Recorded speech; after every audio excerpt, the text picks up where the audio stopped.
Nós vamos conversar sobre o Maio Roxo. É uma campanha que traz uma reflexão sobre a atenção às pessoas que convivem com a doença inflamatória intestinal, com o objetivo justamente de alertar a população para a importância do diagnóstico precoce e também no tratamento correto, tá? De doenças como a diverticulite, doença de Crohn e outras, tá? Essas aí são bem comuns entre os brasileiros. Para falar sobre esse assunto, a gente vai receber agora a médica gastroenterologista Joyce Maranhão. Já está aqui com a gente a doutora Joyce. Primeiramente, bom dia. Bom dia. Seja bem-vinda à nossa Obrigada. casa, ao nosso espaço. Fique à vontade. Eu acho que é um assunto muito importante, né? Porque a gente sabe que essas datas existem para chamar a atenção, mas na verdade são cuidados que devem permanecer com a gente durante toda a nossa vida, né? Mas vamos falar rapidinho sobre essa campanha, doutora, começar explicando o que é o Maio Roxo, né? A gente tem inclusive cartelinha que a gente já pode ir saltando, enquanto a doutora explica aqui pra gente. Isso, realmente. O Maio Roxo, ele veio justamente para a gente ter uma conscientização da população com relação a essas doenças, que por muitas vezes têm um diagnóstico muito tardio, por conta de ser confundidas com outras doenças, né? Como ela dá sintomas, assim, bem gerais, de dor abdominal, diarreia, distensão, cheio, muitas vezes elas são confundidas com doenças parasitárias, como verminose, com infecções intestinais.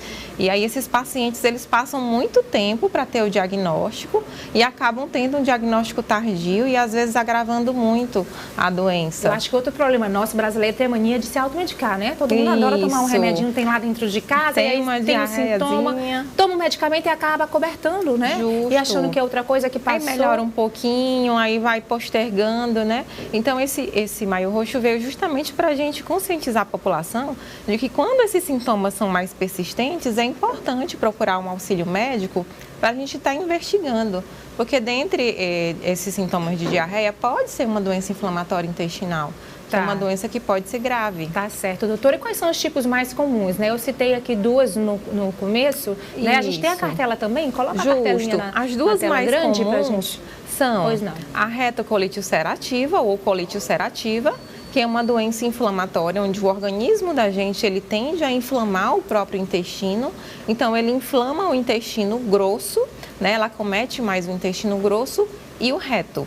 Já a doença de Crohn, que também é uma doença inflamatória intestinal, ela já pode acometer todo o trato digestivo. Então, ela pode acometer a boca, esôfago, estômago, intestino fino, intestino grosso.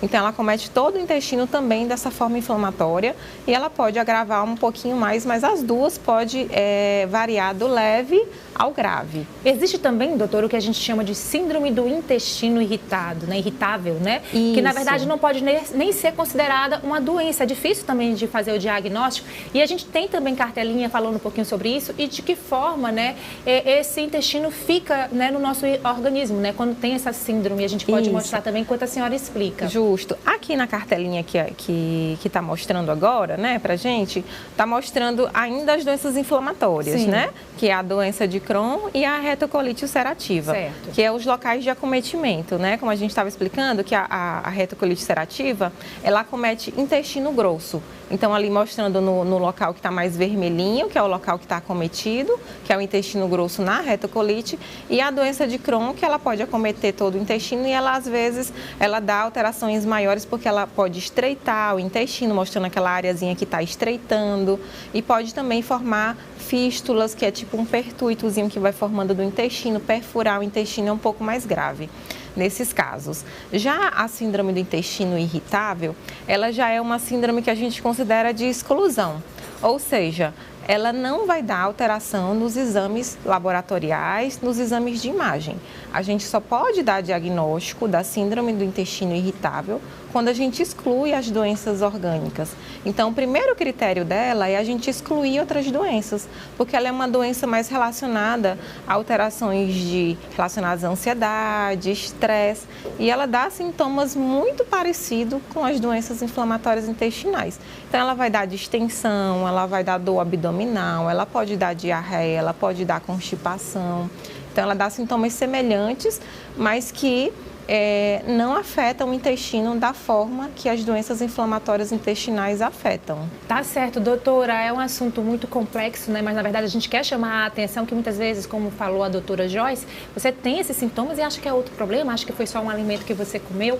Então, como para qualquer outra doença, né, doutora, o diagnóstico, só para a gente encerrar, esse diagnóstico precoce é o que vai fazer toda a diferença, né, no tratamento da doença. Justamente. Então, nos casos em que se observa uma diarreia persistente, em que se observa sangramento intestinal, em que se observa perda de peso, né, em que não se tem melhora, faz uso de antiparasitário e você vê que está persistindo, tem que procurar auxílio médico para fazer exames, para que a gente possa fazer o diagnóstico precoce, porque essas doenças, quanto mais precocemente a gente trata, né, muito mais fácil da gente conseguir que o paciente melhore e não tenha alterações na qualidade de vida. Tá bom, doutora, a gente agradece imensamente sua participação e fica aqui, né, o recado e o alerta.